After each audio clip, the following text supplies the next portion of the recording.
Namo Shakyamuni Buddha.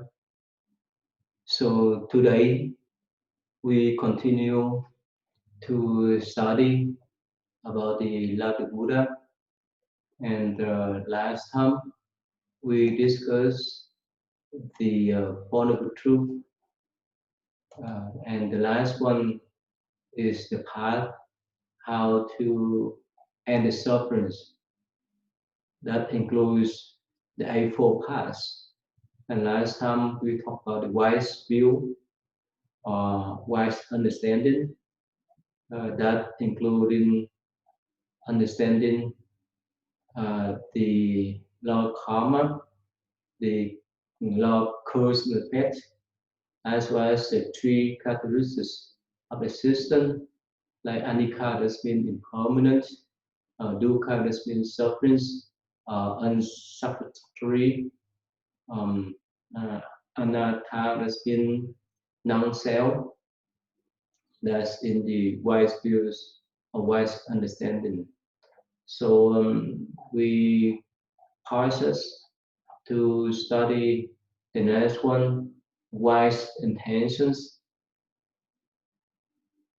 right thoughts.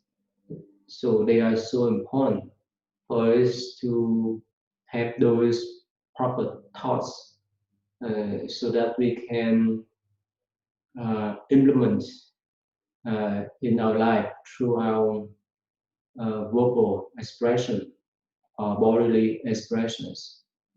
So here are the list of the wise intentions that the Buddha advised us to follow. The first one is the renunciation, second one the patience, third is the generosity, loving kindness, goodwill, friendliness, compassion, harmlessness, no injury. So those are the right thoughts, or proper thoughts that we need to invoke in order to transform the circles. Otherwise, if we have the improper thought, like anger, jealousy, and so forth, so they will be harmful for us and others. Even we know that the karmas affect to every one of us.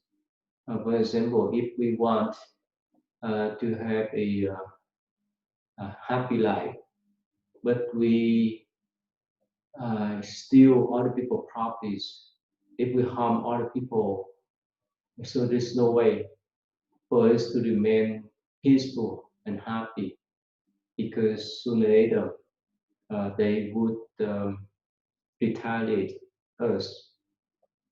So that's why in these sessions, the Buddha's advise us to follow and invoke those good thoughts or proper thoughts.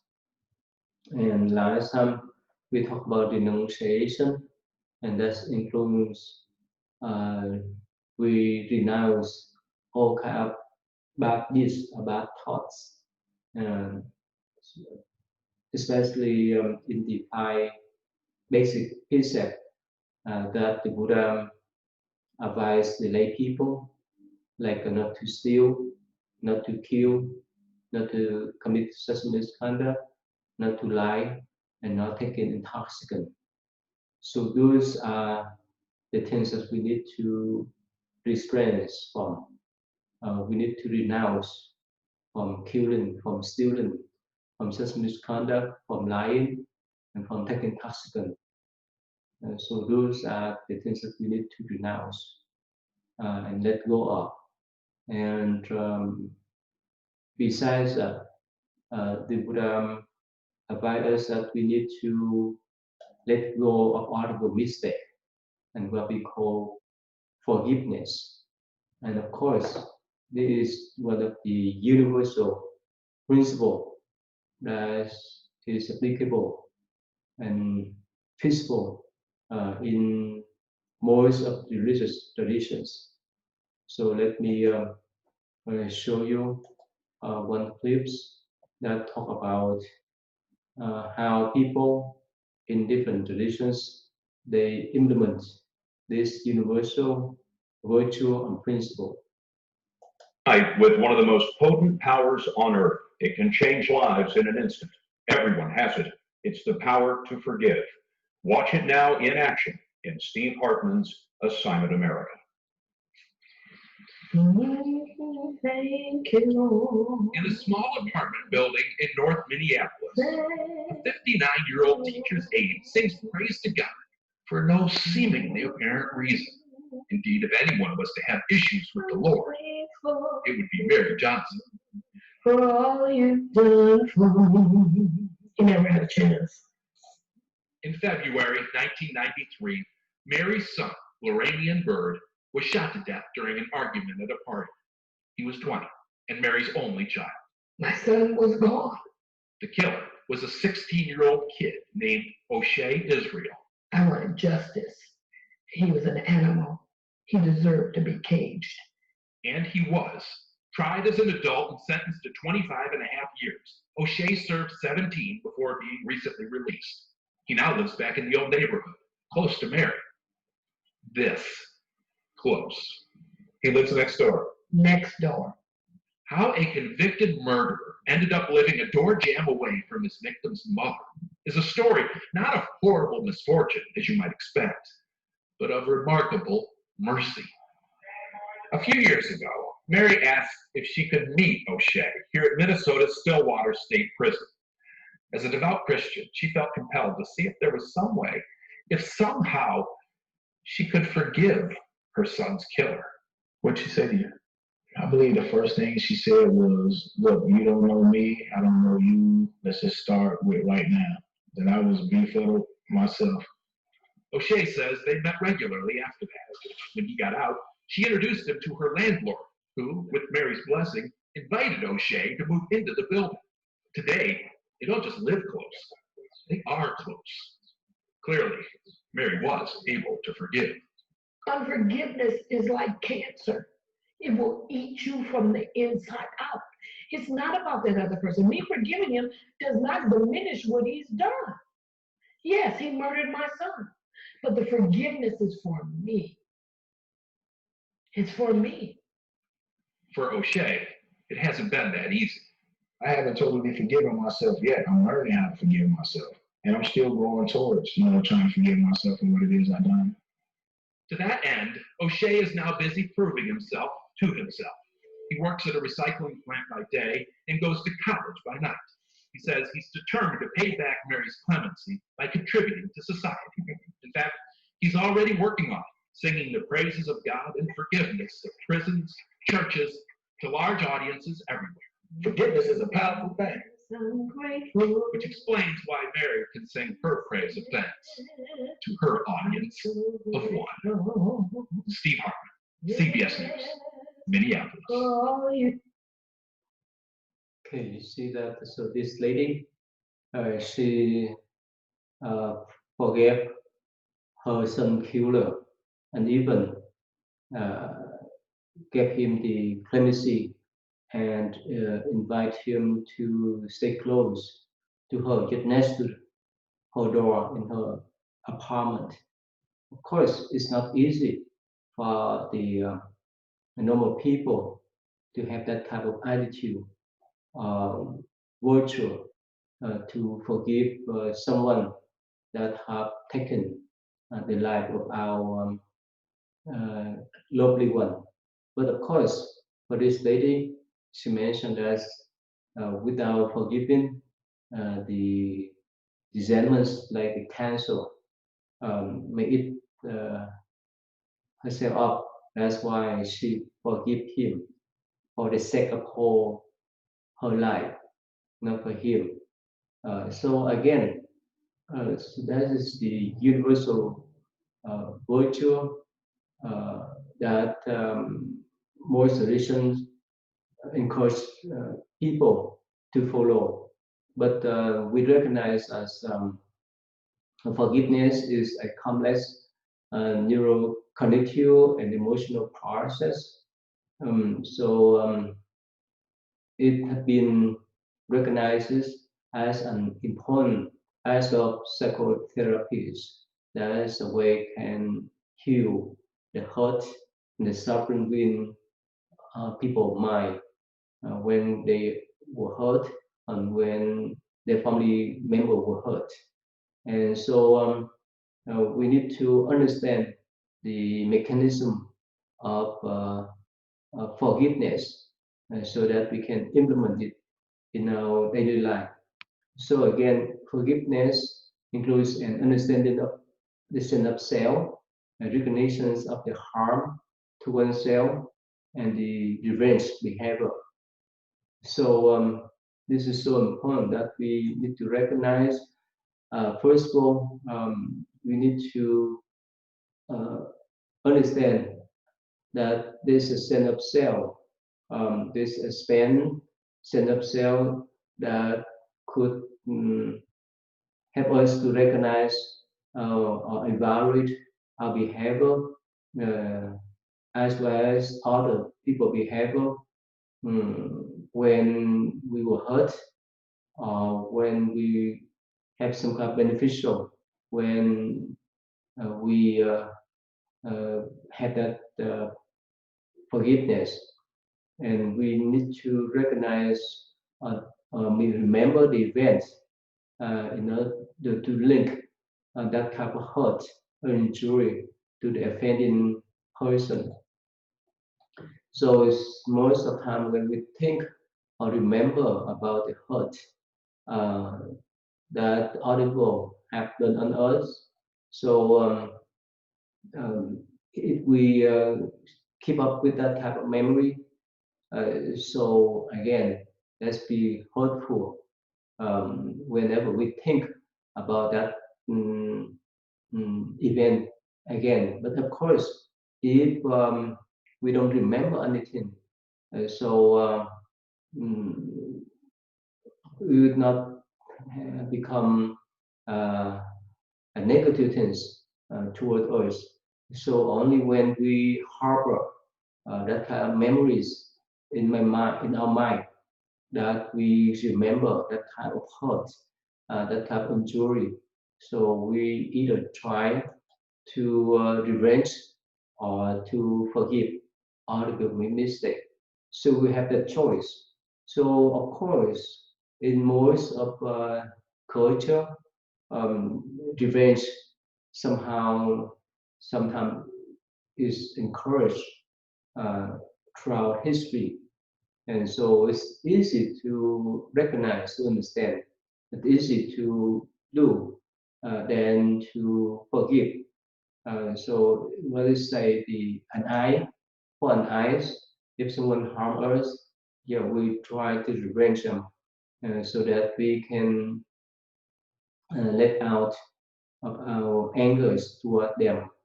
And so that is the common themes that both cultures have, regardless where we are. So whichever country we live in, but still, why do we need to forgive other people's mistake instead of taking the revenge? So we recognize as again an eyes for an eyes make people blind.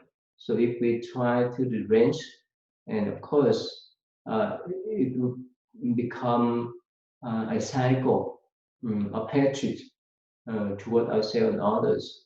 And so that is why we need to recognize to prevent from these escalations of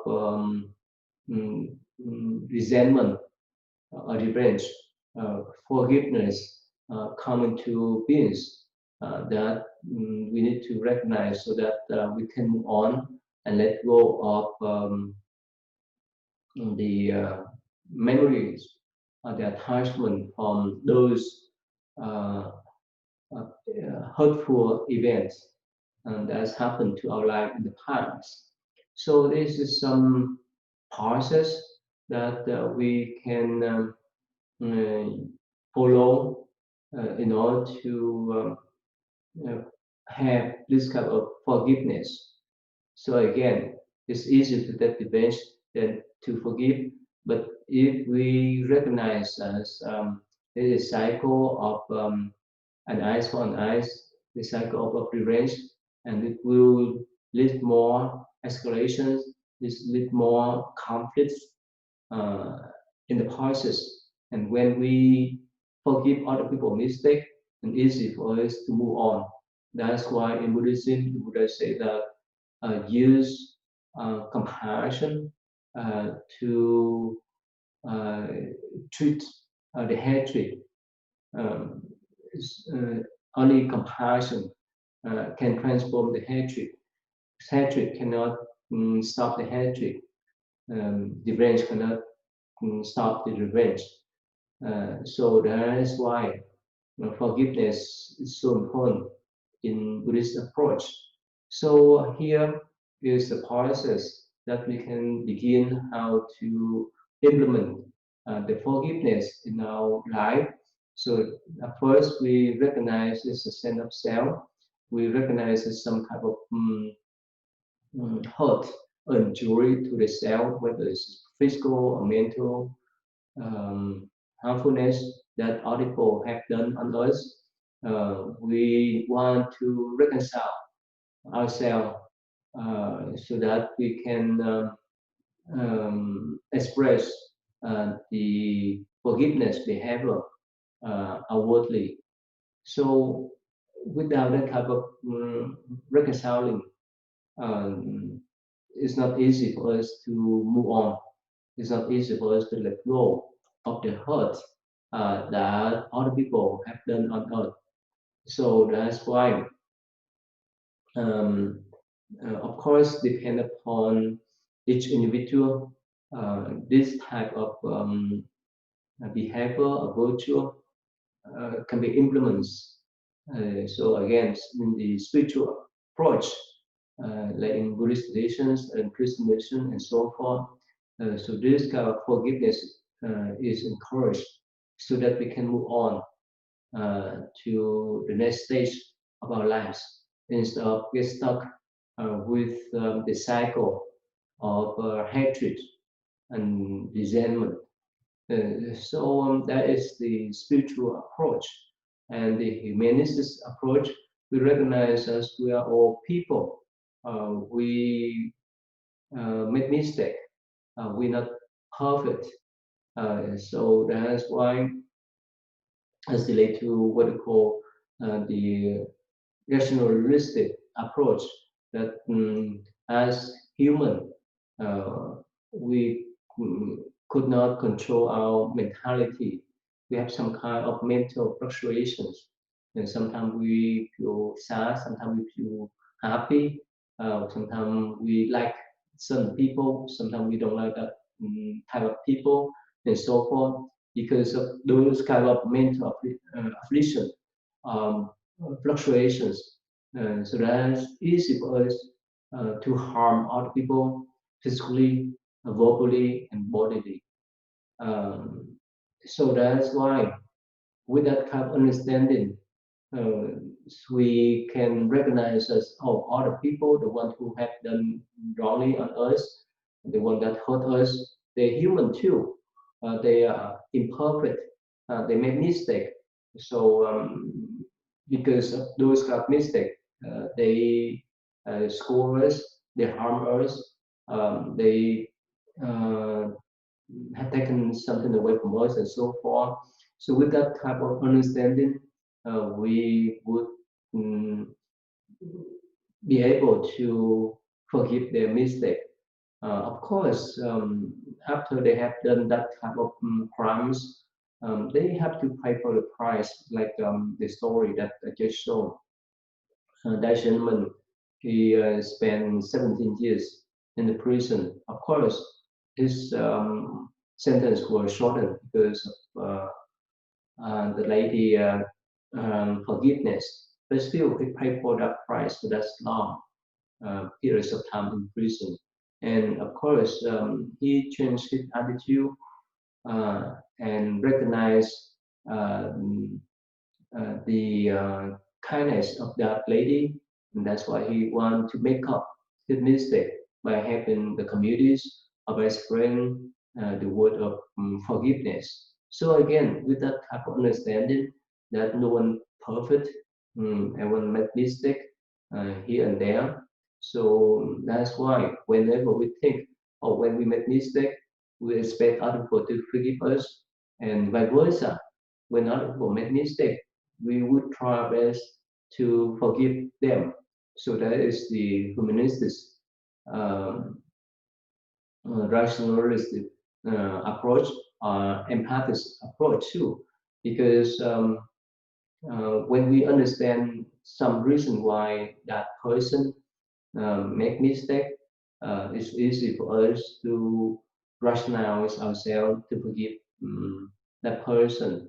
So remember that uh, one time the former President Bush, he went to visit a prison and he met a young guy, and that young guy said, "Well, if you could forgive me at this moment, if you could let me go out of the prison, I would try my best to make up everything that I have made mistake. Because at that time, the time that I had killed other people, I could not control my emotion. I couldn't control my mind. So again, in Buddhist view, there's no evil people. There's only the confused thoughts, or the angry thought, or the craving thoughts that has trigger some people to create the bad karma, like killing, stealing, and so forth. So with that type of understanding, we will be able to forgive other people's mistake. And then the other one, the other approach, what we call apologetic approaches, means somehow, sometime when um, the uh, the one has done harm on us or hurt us, if they approach and apologize their mistake, yeah, somehow it would be helpful for us to cool down our anger toward that person, because we recognize as that person recognize their mistake. They want to apologize uh, about their mistake. So as a compassionate person, we need to forgive them uh, so that we can move on in our life. Otherwise, if we still harbor our anger or resentment toward those people, again, we are the one that harm ourselves first before we harm others. So that's why those approaches as, specifically depend upon the conditions, the age, the gender, social economic factors, and previous history of the hurt or injury uh, that may happen to us.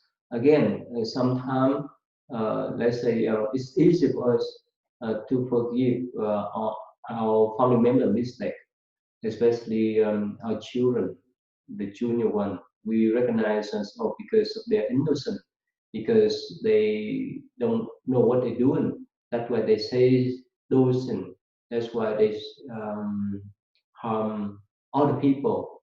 That's why we see that, especially for the mothers, it's easy for them to forgive their children mistake than other people, because uh, in her views, their children, no matter who they are, whether they mature or not, they still their children in their views. That's why it's much easier for them to forgive their own children mistake. Of course, when they deal with other people, it's not easy. But still, with that kind of understanding, with that type of recognitions, it's easy for us to move on and let go of other people's mistake, so that we can reconcile ourselves and others. Otherwise, like that lady say, as the resentment or try to arrange audible mistake is like the cancer that would eat up our peacefulness and happiness in our life. So with those approaches, so we can implement this kind of virtual behavior in our lives so that we can move on. Again, uh, we need to recognize us, and again, we have the choice whether we want to reconcile ourselves or not. If we have that type of recognitions, it's easy for us to reconcile ourselves and move on, so that we can keep up with our positive energy and thought toward other people. Otherwise, when ever someone remind us about that type of hurt, the kind of injury, yeah, definitely we'll be more angry toward those who have harmed or have done wrongly on us. Well, of course, again, depend upon the levels of our mentalities. So if we um, a more compassionate person, we have the tendency to forgive other people easy with that type of understanding. But if then somehow we just follow the norms that people try to make arrange with each other, like those stories or movies in the YouTube and so forth, it would mm, encourage us to uh, revenge um, those criminals. But again, that's a cycle we need to accept if we go on that path, the path of resentment, the path of taking revenge. But again, if we want to stop that cycle, here we need to reconcile ourselves. We need to reconcile the one that harm us so that we can move on in our life, so that we can maintain the positive thought and attitude toward other people. So that kind of forgiveness can bring the positive feeling toward us and other people. And so whenever we see those criminals, the one that harm us, with that type of forgiveness, it's easy for us to move on and to make friends with them again. Otherwise, there's no way for us to um, associate, socialize, interact with that person anymore. So again, in life, we have all kind of people. The one that support us, or the one that try to step on our foot, the one try to obstruct our way, whichever ways. So if we label those people, the people that try to harm us, try to obstruct our ways and so for us, our enemies. So again, we could see them everywhere. But if we recognize as friends and enemies are interchangeable, that means one moment they could be our enemies, and other moment they could be our friends. So with that kind of understanding, it's easy for us to forgive them. And of course, sometimes one moment they are our friends, because the way we behave or treat them, whether it's just, we treat them in negative way or harmful way, they may turn into our enemies and vice versa. So again, depend upon how we treat other people, how we interact with other people. Those people could turn into our friends or enemies accordingly. So with that kind of understanding, so we could move on to let go of their mistake and to make friends with them again. And so that is the way we can deduce or transform certain degrees of anger or resentment within our mind. And so that's why we could remain uh, as a positive person with that kind of positive outlook or energy. Otherwise, if we always harbor the resentment, anger toward the criminals or the one that hurts us, so we harm ourselves.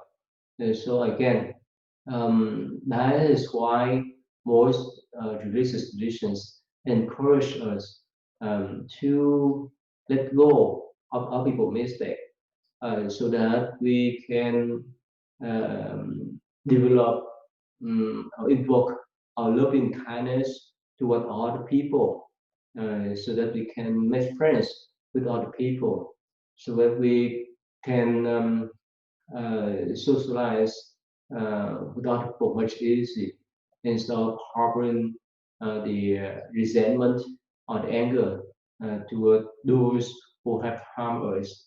So this type of topic, the forgiveness topics, somehow is for the common people is just, controversial unless we follow certain types of religious traditions as always encourage us to have this kind of approach.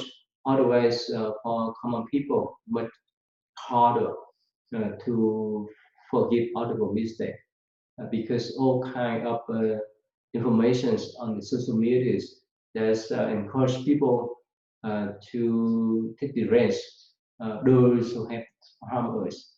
So again, this kind of forgiveness is a complex process. It's not simple one. Sometimes we can forgive them uh, at one time, but what happens if they repeat their crimes or mistake so many times?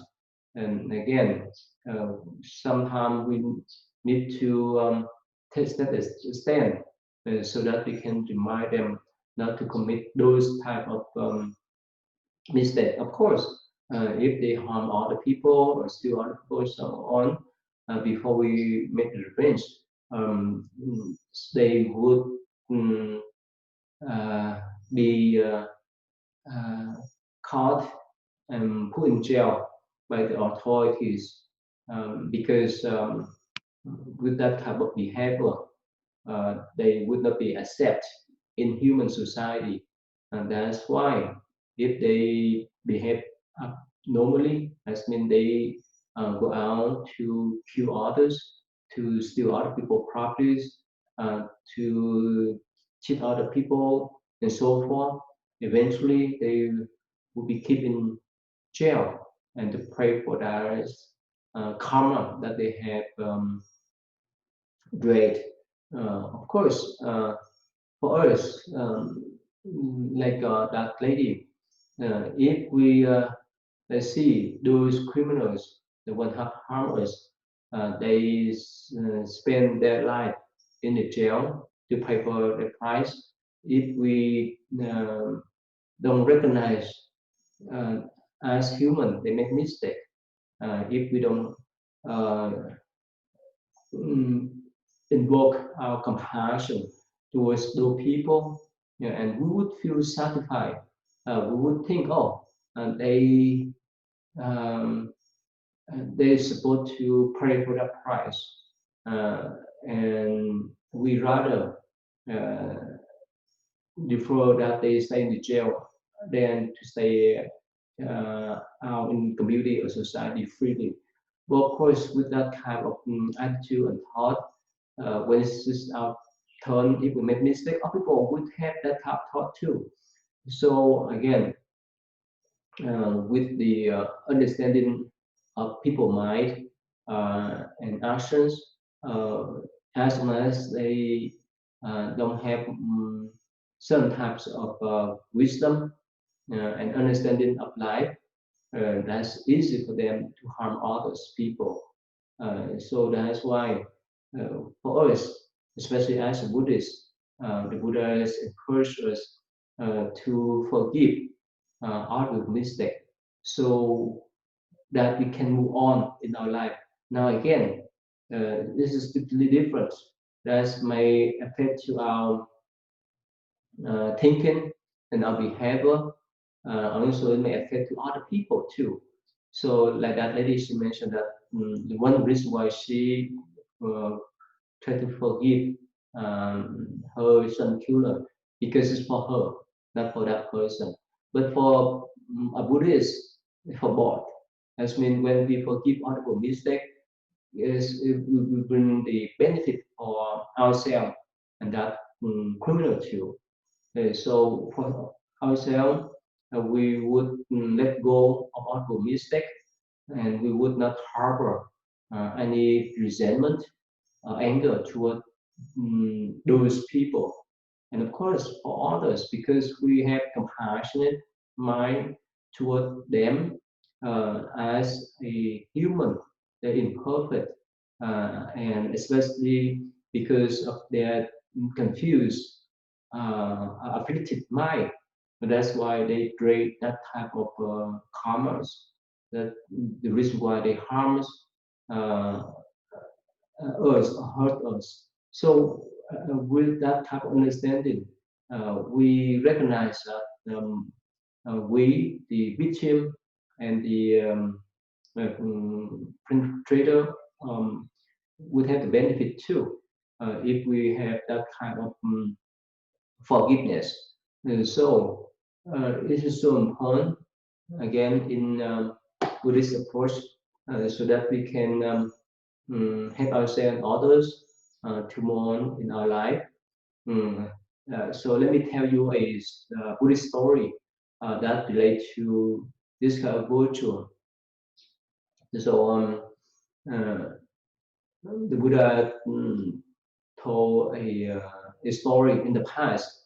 There was a golden deer, and one day, somehow this deer walked along the river, and he saw a guy who fell on the water, and the current of the water is so strong that uh, pushed him along with the stream. So this deer, uh, even it was animals, it's so compassionate. So it jumped down to the river and rescued that person to the bank of the river. And this man, the men were crowded in the current of the rivers. He's so appreciative toward these beautiful deers. So he say, I would do anything to repay your kindness because you rescue me. You uh, gave birth to my life second times. So this deer say, well, you don't need to do anything for me. I said, don't tell anyone else about my presence here in this forest. So this man say, oh yeah, definitely, I would promise you that I would not tell anyone else that I have ever met you here. So well, that young man after that say goodbye to this beautiful deers and went back to his village. And so somehow in that country, queen one night she dreams of a wonderful, a beautiful deers that speak Dharma to her. So early morning, she wake up and told the king that somehow I have that dreams. I want to catch that beautiful deers, and of course the king could not recognize or could not know where that deer was. So the king gave an orders to his countrymen that whoever caught or found that beautiful deer, they would get the reward. And so the men that were rescued by the beautiful deer heard that announcement or orders from the king. And so at first, in his mind, there's a conflict between um, his promise and uh, wanting to be rich or getting the reward from the king. So again, he remembered his promise that the beautiful deals that he would not tell anyone else about that dear present in that forest. But on the other hand, you have the thought that, well, I'm so poor that if I receive the reward from the king, I'll be more wealthy. So I would not uh, be poor anymore. So these two thoughts uh, occur in his mind uh, in so many ways, and somehow finally he made a decision that, well, I'm so poor for many years, so I want to have a better life. So I have to make decision that I would see the king and report to him about my sin of that years. So he did. He went to the king and report that he had seen that type of years in that forest. And yes, the king and the queen were so happy. So he and groups of soldiers and officers went with that man to the forest that where that beautiful deer uh, live. And of course, somehow they found that deers. And at first, the soldier tried to use the arrow to shoot that deers, but that they approached to the king and say, "How could you find me here?" Of course, in the past, somehow there's some tales that mention that animals could speak human language. So again, so the king wonder uh, how could that's the appear here. So the king told the deer that, wow, this young man, he report to me and let me and my soldier to come here so that we can catch you. So the beautiful deers again told the king that, uh, he was the one that I rescued him from fall to the river, and he promised me that he would not tell anyone about my presence here in this forest. But now he did, so he broke his promise. So the king was so angry that he turned to the man and asked, "Is that true?" So mm, that man say yes, that's true. So the king ordered the soldier to shoot him with an arrow. But the beautiful deer step in and say, "Wow, please let that man go because he's so poor. That's why he could not resist from the temptations of receiving the reward from you. So please let him go." And so hearing that, the king was so delightful and let go of that man and invite the beautiful deer to the court to speak the Dharma to the queens. And again, the Buddha told that story to the assembly of monks, nuns, and lay people. And he mentioned that years in the past was him. He was practicing Buddhist path. He forget the one that harmed him. Uh, so again, this is one of the story that the Buddha mentioned. Okay, so it's time up. So I want to stop here today, and we will continue to study other subject. Namo Shakyamuni Buddha